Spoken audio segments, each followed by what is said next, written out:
नमस्कार साथियों। हाल ही में बहुत बड़ी खुशखबरी सुनने में आई है कि भारत ने मिसाइल ट्रेन बना ली है। मिसाइल ट्रेन यानी कि ऐसी ट्रेन जिससे मिसाइल छोड़ी जा सकती है। सच में बहुत बड़ी अचीवमेंट है। अब प्रश्न ये है कि हमें मिसाइल ट्रेन बनाने की जरूरत क्यों पड़ी। देखिए, एक बात यहां पर यह ध्यान रखना, हमने यहां पर मिसाइल नहीं बनाई है। जिस मिसाइल को अग्नि प्राइम मिसाइल कहा जा रहा है, हमने मिसाइल नहीं बनाई है। हमने डिस्टिंग्विश करने के लिए उसे अग्नि प्राइम मिसाइल बोला है। हमने लॉन्च सिस्टम बनाया है, हमने ट्रेन बनाई है, हमने बोगी बनाई है जहां से मिसाइल छोड़ी जाएगी। इस सिस्टम को बोला जाता है मोबाइल लॉन्च सिस्टम, यानी कि ऐसा लॉन्च सिस्टम, ऐसा सिस्टम जहां से मिसाइल छोड़ी जाएगी वो मूव कर सके, वो मोबाइल है। जहां तक मोबाइल सिस्टम की बात है, ऑलरेडी हमारे पास एक सिस्टम था जिसे बोला जाता है रोड मोबाइल सिस्टम, यानी कि हम जो लॉन्च सिस्टम है जहां से मिसाइल छोड़ी जाएगी वो रोड के थ्रू, वो ट्रक के थ्रू मूव होती है। उसमें कुछ लिमिटेशंस थी, इसलिए हमने अब की बार रेल मोबाइल लॉन्च सिस्टम बनाया है, यानी कि ऐसी रेल बनाई जहां से मिसाइल छोड़ी जाएगी। अब प्रश्न ये है कि हमें इसकी जरूरत क्यों पड़ी, पुराने सिस्टम में क्या क्या लिमिटेशंस थी जो हम इससे अचीव कर सकेंगे। दूसरी बात, इसे अचीव करने में हमारे सामने क्या क्या चैलेंजेस होंगे, हमारे साइंटिस्ट के सामने क्या क्या चैलेंजेस आए, क्या क्या बाधाएं आई जिनको उन्होंने पार किया, हम उन चैलेंजेस की बात करेंगे। तीसरी बात, इस टारगेट को अचीव कर लेने के बाद हमारी ताकत किस तरह से बढ़ी है। ऐसा क्यों कहा जा रहा है कि हमारी ताकत कई गुना बढ़ गई है, हमारी डिटरेंस पावर बढ़ गई है। इस वीडियो में हम ये सारी चीजें बहुत साधारण भाषा में, बहुत सरल भाषा में कवर करने वाले हैं। मैं शुरू करता हूं। वीडियो पसंद आए तो प्लीज लाइक करना।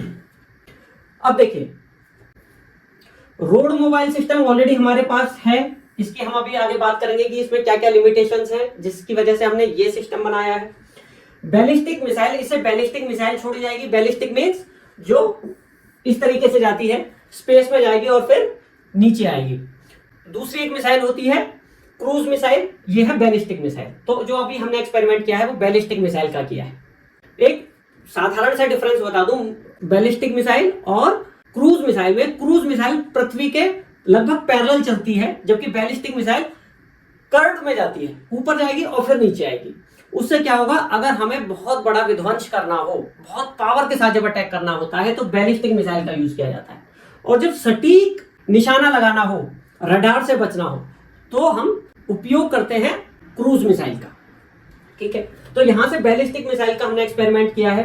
जो टेक्नोलॉजी हम यूज करेंगे वो, इसमें हमने जो यूज किया है वो canisterized cold launch system use किया है। कैनिस्टराइज्ड टेक्नोलॉजी क्या है वो हम अभी बात करेंगे, कोल्ड लॉन्च सिस्टम क्या है वो हम अभी बात करेंगे। ठीक है, जो इसकी रेंज है वो अभी जो हमने एक्सपेरिमेंट किया है वो 1000 से 2000 किलोमीटर के बीच में किया है। यानी कि जो ये मिसाइल है इसे अभी हम इंटरकॉन्टिनेंटल मिसाइल नहीं कहेंगे। उसकी इंटरकॉन्टिनेंटल मिसाइल का मतलब होता है एक कॉन्टिनेंट से दूसरे कॉन्टिनेंट में जो वार कर सके, मार कर सके, एक महाद्वीप से दूसरे महाद्वीप में जा सके, उसे बोला जाता है इंटरकॉन्टिनेंटल। इंटर मींस बिटवीन और कॉन्टिनेंट मींस महाद्वीप। तो उसकी रेंज, एक मिनिमम रेंज होती है किसी मिसाइल को इंटरकॉन्टिनेंटल मिसाइल बोलने के लिए, वो होती है 5500 किलोमीटर। तो अभी जो हमने एक्सपेरिमेंट किया है, जो बात सामने आ रही है वो 1000 से 2000 किलोमीटर की बात है। तो हमने क्या क्या बातें की, मोबाइल लॉन्च सिस्टम तैयार किया है। जो मिसाइल है उसकी रेंज 1000 से 2000 किलोमीटर है। जो टेक्नोलॉजी है वो कैनिस्टराइज्ड कोल्ड लॉन्च सिस्टम इसमें यूज किया जाएगा, जिसके बारे में अभी हम डिस्कस करने वाले हैं। और हम बात करेंगे कि क्या क्या चैलेंजेस आए, कैसे हम लोगों ने पार किया और कैसे हमारी ताकत बढ़ी। देखिए, ऐसा नहीं है कि मोबाइल लॉन्च सिस्टम हमारे पास पहले नहीं था। हम जो अभी सिस्टम यूज कर रहे थे वो रोड मोबाइल लॉन्च सिस्टम था। रोड मोबाइल मतलब हम ट्रक में मिसाइल लेके जाते थे, ट्रक से मिसाइल को छोड़ते थे। ठीक है, जो कैनिस्टर है, कैनिस्टराइज्ड टेक्नोलॉजी का मतलब है कैनिस्टर, जो हम हिंदी में बोलते हैं कनस्तर, जैसे तेल का कनस्तर आता है, वो जो कनस्तर है वो इंग्लिश वर्ड ही है कैनिस्टर। ठीक है, तो कैनिस्टर का मतलब है कंटेनर, कि जिसमें मिसाइल रखी जाएगी सेफ्टी के लिए, उसे बोला जाता है कैनिस्टराइज्ड मिसाइल। तो देखिए, जैसे कि ये कैनिस्टर है, ये मिसाइल इसके अंदर थी चलने से पहले। इसका क्या यूज है, ये एनवायरमेंट से मिसाइल को प्रोटेक्ट करती है। धूल धप्पा है, मॉइस्चर है, टेम्परेचर का फ्लक्चुएशन है, तो दुनिया भर की जो एनवायरमेंट कंडीशंस हैं उनसे मिसाइल को, मिसाइल के इलेक्ट्रॉनिक सिस्टम को, सेंसर्स को, सब चीजों को बचा कर रखती है। तो इसका फायदा ये है। दूसरी बात ये है कि जब इसमें लगभग ना मिसाइल पूरी तरह से तैयार होती है, उसमें फ्यूल भरा हुआ होता है, तो जब इसे छोड़ा जाता है तो हमें बहुत कम मिलिट्री सपोर्ट की जरूरत होती है, बहुत कम लॉजिस्टिक्स की जरूरत होती है, यानी कि वो एक तरीके से रेडी टू यूज होती है, प्रिपरेशन टाइम बहुत कम चाहिए होता है इस तरीके से मिसाइल को तैयार करने में। तो ये हो गया इसका कैनिस्ट्राइज सिस्टम। ऐसा नहीं है कि कैनिस्ट्राइज सिस्टम नया सिस्टम है, ये पुराना सिस्टम है, ऑलरेडी हम इसे यूज करते आ रहे हैं। ठीक है, अब हम बात करते हैं जो कोल्ड लॉन्च जो टेक्नोलॉजी है वो क्या है।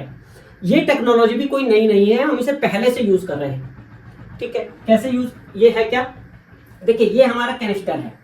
ठीक है, कोल्ड लॉन्च से मतलब है जो लॉन्च जब की गई है मिसाइल, उस टाइम पे जो टेम्परेचर है वो कोल्ड है, यानी कि ठंडी है मिसाइल उस टाइम पे। कहने का मतलब ये है कि जो इसका इंजन है वो जैसे ही, ऐसा नहीं है कि यहां से स्टार्ट हुई यहीं पे इसका इंजन जल जाएगा, नहीं, वो पहले यहां से एक सेफ डिस्टेंस पे जाएगी और उसके बाद उसके इंजन में आग लगेगी।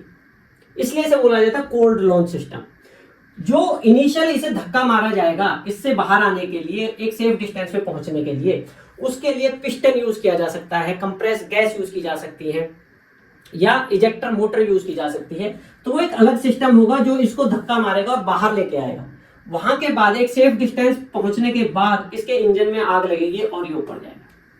This is called cold launch system. ये क्यों जरूरी है, क्योंकि हम ये नहीं चाहते कि जो कैनिस्टर है वो उसको नुकसान हो, क्योंकि वो हमें रीयूज करना है। जो पूरा लॉन्च सिस्टम है वो हमें रीयूज करना होता है। अगर यहीं पे इंजन में आग लगेगी तो वो सारा रीयूजेबल नहीं हो पाएगा, वो सारा डिस्ट्रॉय हो जाएगा। इसलिए कोल्ड लॉन्च सिस्टम यूज किया जाता है। दूसरी बात एक ये चीज भी है, जो क्रू है, जो हमारे इंजीनियर्स हैं, जो वो मिसाइल को चलाएंगे, जो चीजें रखी हैं वो सारी सेफ रहेंगी, क्योंकि वो ऊपर जाके उसमें आग लग रही है। ठीक है, तो ये हो गया कोल्ड लॉन्च सिस्टम। तो दो बातें हो गई, कैनिस्टराइज हो गया, कोल्ड लॉन्च सिस्टम हो गया। अब देखिए, जो पहले से जो हमारा सिस्टम अवेलेबल है वो रोड लॉन्च सिस्टम अवेलेबल है, यानी कि ये जो ट्रक है इस पे ये मिसाइल लगी हुई है। इस ट्रक को हम कहीं पे भी ले गए, हमने एक जगह खड़ा किया और हमने मिसाइल चलाई, तो ये रोड लॉन्च सिस्टम था, रोड मोबाइल लॉन्च सिस्टम है। ठीक है, अब इस सिस्टम की कुछ लिमिटेशंस हैं जो बड़ी हैं, इसकी वजह से हमें रेल मोबाइल लॉन्च सिस्टम पे आना पड़ा। देखिए इसकी कमी क्या है, जो ये सिस्टम है ये बहुत इजीली डिटेक्टेबल है। जो दुश्मन की सैटेलाइट्स हैं वो इसे बहुत इजीली रिकॉग्नाइज कर लेंगे। क्यों कर लेंगे, एक तो जो ये सिस्टम है, जो ट्रक है, इसका स्ट्रक्चर नॉर्मल स्ट्रक्चर से, नॉर्मल जो ट्रक्स होते हैं उनसे अलग है, इसलिए ये अलग से पहचान में आता है। दूसरी बात क्या है, जो मिसाइल हमने इस पे लगाई है ना, ऐसा नहीं है कि खाली मिसाइल ही है, वो पूरा एक इकोसिस्टम है। कैसे सिस्टम है, देखिए वो जो मिसाइल चलेगी वो एक इलेक्ट्रॉनिक चीज है, उसको एक डायरेक्शन फीड करनी होगी, तो एक कंट्रोल रूम चाहिए होगा जहां से वो मिसाइल कंट्रोल होगी, उसको डायरेक्शंस फीड किए जाएंगे कहां पे वो टारगेट करना है, तो एक पूरा कंट्रोल रूम उसका होगा, उसमें साइंटिस्ट बैठे होंगे, उसमें इंजीनियर्स बैठे होंगे। दूसरी चीज, उसमें एक पावर रूम, एक सेपरेट पावर सप्लाई सिस्टम होगा, वो किसी पर डिपेंड नहीं करेगा, उसका एक इंडिपेंडेंट पावर सप्लाई सिस्टम होगा। जो पार्ट्स हैं उनके स्पेयर पार्ट्स भी होने चाहिए। जो मिसाइल है, अब ये नहीं है कि हम ले गए और 5 मिनट में चला दी, उसका कब उपयोग होगा, उसका कोई पार्ट अचानक से खराब हो जाए, कुछ उसमें जंग लग जाए, कुछ भी प्रॉब्लम हो सकती है, तो स्पेयर पार्ट्स के लिए भी हमारे पास जगह उपलब्ध होनी चाहिए, हमारे पास स्पेयर पार्ट्स भी होने चाहिए। और क्या होना चाहिए, देखिए जब वो मिसाइल जाएगी, ऐसा नहीं है वो ट्रक है, एक ड्राइवर है और मिसाइल है, एक पूरा सिक्योरिटी सिस्टम उसके साथ चलेगा, सिक्योरिटी गार्ड्स उसके साथ चलेंगे। ऐसा ना हो कि बीच में ही उस पर हमला हो जाए और उसे छीन ले कोई। ठीक है, तो पूरी एक टीम होगी जिसमें इंजीनियर्स होंगे, जिसमें सिक्योरिटी पर्सनल्स होंगे, जिसमें पूरा जो सिक्योरिटी पर्सनल्स होंगे उनके खाने पीने का सामान, उनका मेडिकल सामान है ना, जिससे कि जब वो 3-4 दिन में फॉर एग्जांपल कहीं पर हम लेके गए, दूर लेके गए, उसमें टाइम लगा, तो वो जो पर्सनल्स हैं, जो कर्मचारी हैं, उनके खाने पीने का सामान, उनके रहने का सामान, वो सो सके, प्रॉपर रेस्ट कर सके। ऐसा ना हो कि जब हमला करने की बात आई तो वो थके हुए हों। तो उनके लिए पूरा वो जो दल बल है उसके लिए पूरा सिस्टम होना चाहिए। अब जो ट्रक है उसमें स्पेस लिमिटेड है, तो ट्रक की लिमिटेशंस है कि उसके अंदर स्पेस लिमिटेड है। तो जब इतने सारे लोग होंगे, इतनी सारी चीजें होंगी, तो वो सैटेलाइट से डिटेक्ट हो जाएंगी, तो ये चीज छुप नहीं पाएगी। सबसे बड़ा जो एलिमेंट होता है युद्ध में वो सरप्राइज एलिमेंट होता है, वो मतलब हमें सीक्रेट रखने होते हैं युद्ध के अंदर। तो इसमें क्या होगा, वो डिटेक्टेबल है। ये रोड मोबाइल लॉन्च सिस्टम की सबसे बड़ी प्रॉब्लम है कि ये जो ट्रक है, इसके साथ जो लोग हैं, जो पूरा सिस्टम है, वो दिखाई दे जाएगा, वो डिटेक्ट हो जाएगा। ये इसकी सबसे बड़ी प्रॉब्लम है। और क्या चीज है, देखिए जो ये पूरा जो सिस्टम होगा, जो मिसाइल होगी, जो कैनिस्टर होगा, एक उसमें हाइड्रोलिक सिस्टम भी होगा। हाइड्रोलिक सिस्टम कैसे, जब ये मिसाइल है, ये यहाँ पे ऐसे लेटी हुई है अभी, है ना, तो इसको उठाने के लिए एक हाइड्रोलिक सिस्टम भी होगा। ऐसे है, अभी ये कैनिस्टर में मिसाइल, ये फॉर एग्जांपल मिसाइल है और ये कैनिस्टर है और ये ऐसे है, ठीक है। अब हमें मिसाइल जब छोड़नी होगी तो ये हाइड्रोलिक सिस्टम से ऐसे ऊपर उठेगी, है ना, तो हाइड्रोलिक सिस्टम है। कहने का मतलब ये है कि मिसाइल का अपना वेट है। जैसे मैं इस मिसाइल की बात करूं तो इसका मिनिमम जैसे 11,000 किलो के लगभग इसका वेट होगा। कैनिस्टर है जो हमने पहले बात की, 4-5 हजार किलो उसका वजन भी होगा। जो हाइड्रोलिक सिस्टम है 1,000 किलो के लगभग इसका वजन भी होगा। कहने का मतलब यह है कि 16-17 हजार किलो वजन इस पूरे सिस्टम का होगा। तो जो हमारा जो ट्रक है उसकी कैपेसिटी इतनी बनानी, ट्रक के साथ साथ जो रोड है उसकी कैपेसिटी भी इतनी हो जो उस वजन को झेल सके। तो ये बहुत आसान चीज नहीं है। जब ट्रक वहां से जाएगा तो वो सड़क पता नहीं कैसी है ना, तो उस चीज पे, सड़क की कंडीशंस पे डिपेंड करेगा वो जो ट्रक है वहां से गुजर पाएगा नहीं गुजर पाएगा, क्योंकि वो जो पार्ट्स हैं वो भी बहुत सेंसिटिव हैं। जो ट्रक है वो बहुत स्मूथली चलना चाहिए, प्लस उस वजन को वो जो सड़क है या वो ट्रक का जो एक्सल है वो उसे झेल सके। एक लिमिटेशन इसमें और है, जो रोड से जब ट्रक जाता है तो जो वो पॉइंट्स हैं जहां से वो निकलेगा, वो जो रास्ते हैं वो बहुत लिमिटेड होते हैं, है ना, तो उनको रोका जा सकता है, उन पॉइंट्स को चोक किया जा सकता है। फॉर एग्जाम्पल आपने देखा होगा जो जगह जगह आंदोलन होते हैं, तो ऐसी भी पॉसिबिलिटी है कि दुश्मन के लोग उसमें मिल जाएं और उस रास्ते को बंद कर दें, तो मिसाइल कैसे जाएगी फिर वहां से। तो सिस्टम इस तरीके से होना चाहिए कि जो पहले बहुत मजबूत हो और जिसे रोका ना जा सके, जिसके लिए चौक पॉइंट्स नहीं बनाया जा सके, और जो दुश्मन की पहचान में ना आए, उसके लिए एक सरप्राइज एलिमेंट रखा जा सके। इसलिए हमें जरूरत पड़ी कि रोड मोबाइल लॉन्च सिस्टम के साथ साथ हमारे पास रेल मोबाइल लॉन्च सिस्टम भी होना चाहिए। जो रेल मोबाइल लॉन्च सिस्टम है, अब इसकी एक बार हम चैलेंजेस की बात करते हैं। जो बोगी है, हमें एक ऐसा सिस्टम बनाना है जो ये बोगी नॉर्मल बोगी दिखे, जो हमारी नॉर्मल जो रेलगाड़ियां हैं, जो मालगाड़ियां हैं, उससे मिलता जुलता सिस्टम ये होना चाहिए कि जिसके अंदर ये मिक्स हो जाए और ये अलग से पहचान में ना आए। अगर ये पहचान में आ गई फिर तो दुश्मन इसको टारगेट कर देगा, सैटेलाइट से इसका लोकेशन वो चेक कर लेगा, है ना, और इस पे हमला करेगा। तो जो सबसे बड़ा चैलेंज है वो ये है कि इस ट्रेन को, जो नॉर्मल ट्रेन है, उस जैसा ही बनाया जाएगा। देखिए जैसे ये डिब्बा है, ये बोगी है, तो इसके अंदर कैनिस्टर आना है, कैनिस्टर के अंदर मिसाइल आनी है, यानी कि जो मिसाइल का साइज है वो कैनिस्टर के साइज के साथ कंपैटिबल होना चाहिए, और कैनिस्टर का साइज जो है वो बोगी के साइज के साथ कंपैटिबल होना चाहिए। ये एक बड़ा चैलेंज था, सबसे पहली बात। दूसरी बात यह है कि जो बोगी है उसका मटेरियल स्ट्रांग होना चाहिए, लाइट होना चाहिए और स्ट्रांग होना चाहिए, जो हमने पहले बात की कि 16-17 हजार किलो वजन को जो झेल जाए, आराम से झेल जाए। और ये लोड इन फ्यूचर बढ़ेगा, जब मल्टीपल वारहेड यूज होंगे तो उसका वजन और ज्यादा होगा। तो उस कंडीशन में ये बहुत मजबूत होना चाहिए, है ना, ये बोगी भी मजबूत होनी चाहिए और जो ट्रैक है वो भी मजबूत होना चाहिए, जिस रेलवे ट्रैक पे गाड़ी चलेगी वो ट्रैक भी बहुत मजबूत होना चाहिए। और चलते हुए इतनी बात नहीं है, जब वो मिसाइल छोड़ी जाएगी तब वो जो ट्रैक है, तब वो उस ट्रैक का वो पोर्शन बहुत स्ट्रांग होना चाहिए। एक मिथ क्या चल रही है, एक गलत फहमी क्या हो रही है कि ट्रेन चलती ट्रेन से कहीं से भी मिसाइल छोड़ दी जाएगी, ऐसा नहीं होगा। उसका झटका इतना तेज लगेगा, जैसे हम गन चलाते हैं तो झटका लगता है बहुत तेज, है ना, ब्लास्ट होता है, उसका झटका होता है, वाइब्रेशंस होते हैं। अगर चलती ट्रेन से वो कहीं से भी छोड़ दिया जाए तो वो जो ट्रैक है वो ब्रेक हो जाएगा, वो टूट जाएगा, वो किसी काम का नहीं रहेगा।